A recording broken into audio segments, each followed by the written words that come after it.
В эфире программа «Актуальное интервью». С вами Дарья Короленкова. Здравствуйте. Федеральный проект «Геология. Возрождение легенды» – это второй этап масштабной инициативы, направленной на развитие минерально-сырьевой базы России, который начался в этом году.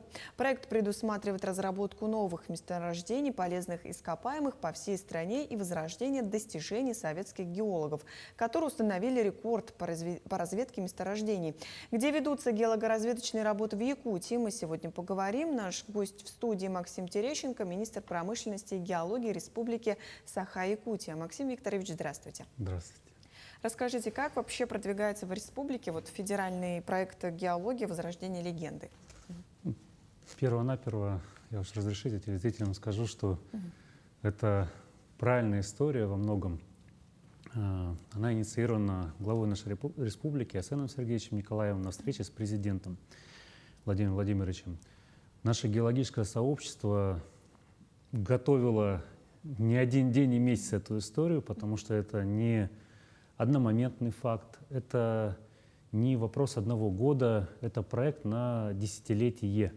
Причем это десятилетие формирует перспективу развития нашей геологии, по сути, на все это столетие, и зачеркнем и следующее. Таких проектов наверняка единицы.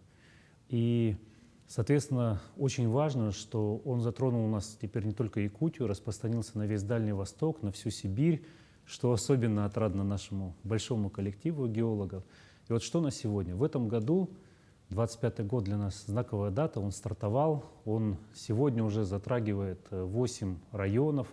Я думаю, будет интересно, да, если их перечислить. Например, это Алданский, Нерюнгринский, Алекминский, Оленёкский, Тампонский, Усьянский, Булунский, Жиганский. Вот уже для этих районов у нас начинается формироваться перспектива. Перспектива развития промышленности, развития экономики, формирования новых налоговых отчислений, создания новых рабочих, высокооплачиваемых мест для наших жителей. Поэтому это вот пока первые шаги, но они у нас уже идут. А есть ли результаты, может быть, какие-нибудь? Ну, геологоразведка — это история, о которой нельзя, начав в понедельник, уже к пятницу сказать, что есть результаты. Да? Ну, всякое, конечно, в жизни бывает.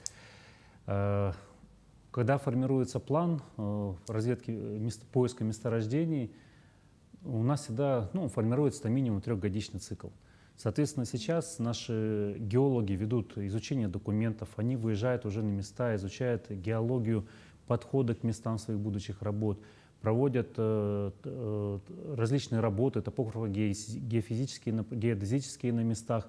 То есть идет сегодня серьезнейшая подготовка к тем работам, и основная масса их состоится, соответственно, в 26-27 годах.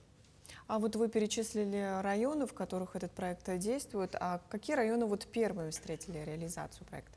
Ну, по сути, я их вам назвал. Недавно, Алдан кстати, сначала, да? Да, на самом деле, буквально на днях в Госсобрании Илтумен депутаты обсуждали, спрашивали, поднимался вопрос, Голомарева Елена Христофоровна о работе в Жиганском районе. Вот туда как раз заезжают сейчас уже геологи. Вы видите, то есть даже на местах уже эту работу видят. И я вам очень благодарен, что вы такое значимое направление для жителей нашей Якутии освещаете.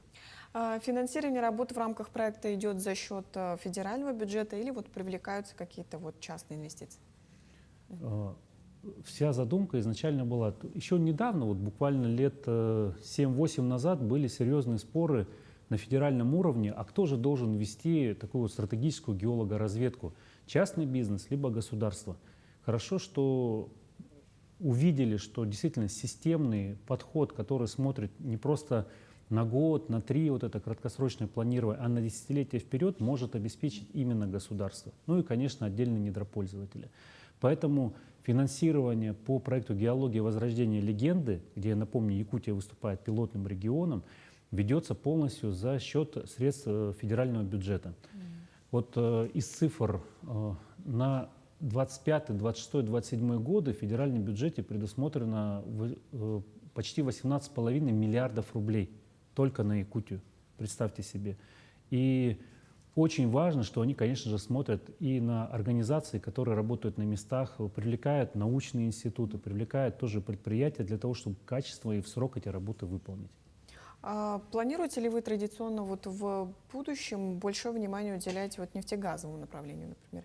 Или вот приоритет уже смещается в сторону других ресурсов? Хороший акцент. И здесь я бы отметил, что программа в целом сбалансирована.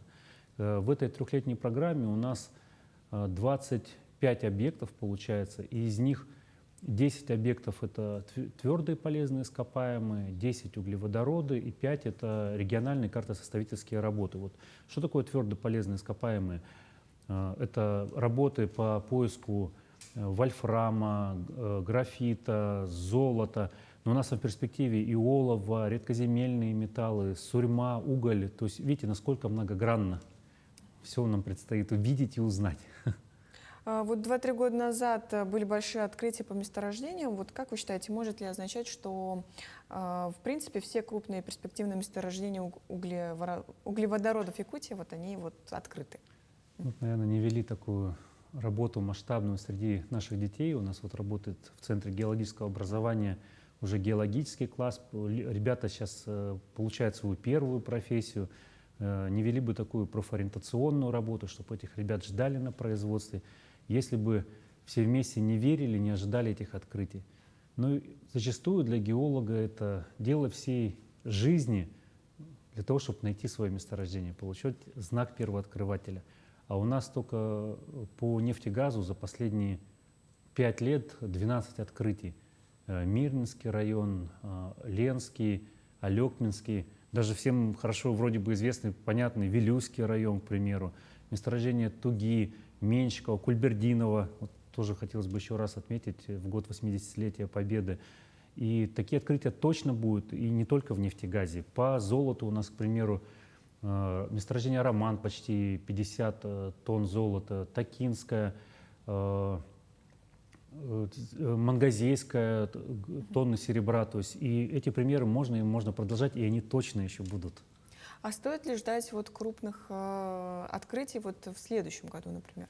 Но я уже отметил, что по федеральному проекту это работа трехгодичная. Все, конечно, бывает, но будем ждать по итогам этих 3 лет.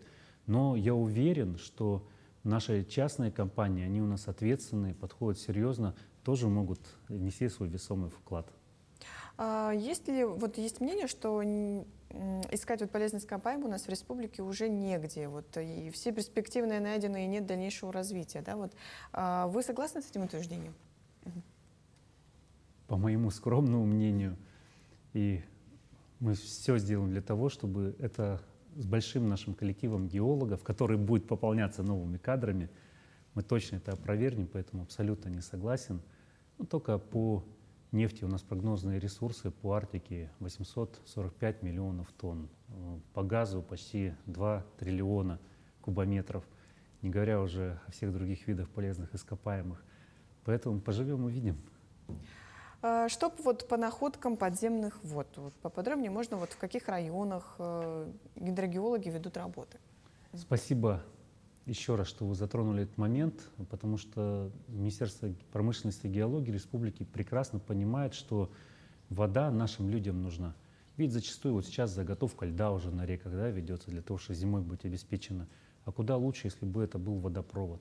Но для этого, если рядом нет рек, недостаточно озерной воды, надо искать эту воду. Мы заявку подавали неоднократно, обосновывали, нас поддержал депутатский корпус. К сожалению, финансово-экономический блок не определил эту статью необходимой. Но я думаю, на отчете правительства, в частности, более 100 населенных пунктов, которые ждут этой воды, конечно, обозначат соответствующие приоритеты. А наши геологи уж точно готовы помочь, чтобы к людям пришла чистая, хорошая вода. По каким видам недр в регионе активнее вот всего идет лицензирование?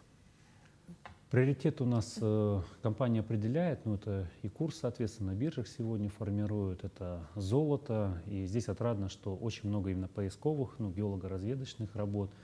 Следом идут по нефти, по газу, опять-таки, которые являются у нас сегодня, формируют серьезный бюджет алмазы, это олово, серебро, железная руда. То есть вы видите, список можно продолжать здесь, и это отрадно. Инвесторы верят в потенциал нашей Якутии. Вот какие ключевые тенденции в отечественной геологоразведке вы видите? Ключевое здесь — это Конечно же, обеспечение нашей страны стратегическими и дефицитными полезными ископаемыми, чтобы мы были импортонезависимыми, полностью, чтобы экономика закрывала все свои потребности. Ну, вот сейчас люди смотрят ваш эфир по компьютеру, телефону, телевизорам, ведь везде же там есть те элементы, которые нашли наши геологи. И было бы здорово, чтобы если бы они были именно с нашей земли. И тогда страна себя спокойно чувствовала и могла бы поставлять на экспорт не только сырье, но и такой вот конечный востребованный продукт. Максим Викторович, вы вот увлекаетесь шахматами. Вот расскажите, как интеллектуальная игра вот помогает именно вот вам в выстраивании стратегии геологоразведки вот в ближайшие годы, может быть, нам? Шахматы с геологоразведкой. Но я бы рассматривал ту работу, которую мы ведем, наверное, как очень большой, серьезный турнир, а не просто отдельную игру, потому что надо и шаги просчитать для конкретного месторождения, работ, которые сейчас ведутся, отработать по вызовам, которые у тебя есть, различные проблематики, рискам, которые возникают, но помнить о том, что у тебя впереди еще следующие подходы, месторождения, другие районы, подготовка геолого-разведочных партий, а самое главное понимать, для чего все это надо, твою конечную цель, что ты работаешь во благо нашей республики, нашей страны, для людей. Эта победа, может быть, ее сейчас не все поддерживают, да, ведет работу большая команда, но я уверен, все больше и больше будет сторонников, когда увидят новые предприятия. Но вот эти 18 миллиардов будет 200 миллиардов рублей инвестиций в нашу республику. Когда увидят созданные рабочие места, это тысячи рабочих мест для наших людей. Когда увидят результат поступления налогов, они направляются в дороги, в школы, в детские сада.